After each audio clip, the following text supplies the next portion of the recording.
Abeline Razanamami est une veuve âgée qui vit dans la région centrale de Madagascar.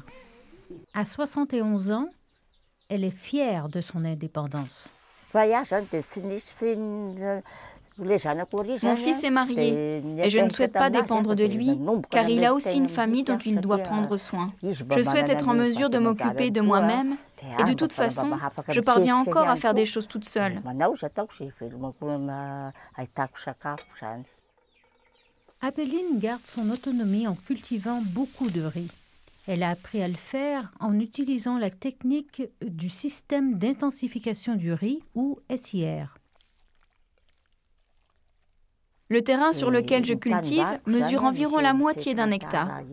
C'est vrai qu'il est plutôt réduit, mais il donne d'excellents résultats car j'utilise le SIR.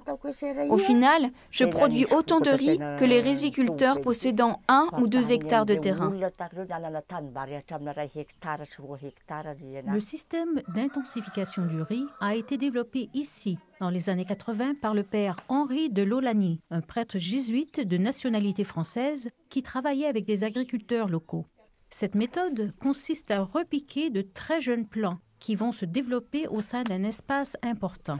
Ces plants sont repiqués de manière individuelle avec un espacement très précis entre eux.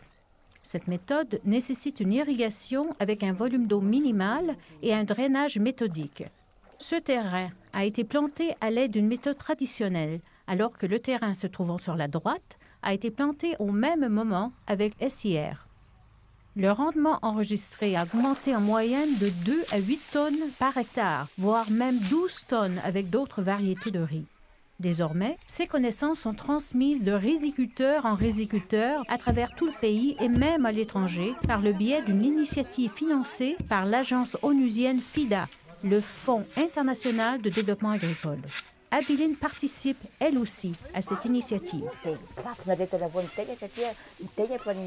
Je suis très heureuse car j'ai beaucoup appris avec cette technique. Donc, pourquoi ne pas partager mon savoir? Aujourd'hui, plus personne n'utilise de méthode traditionnelle. Tout le monde plante de cette manière désormais. Cette méthode ne recèle désormais plus aucun secret. Des chercheurs de l'Université de Reading en Grande-Bretagne ont même estimé qu'environ 5 millions de riziculteurs dans le monde utilisent le SIR.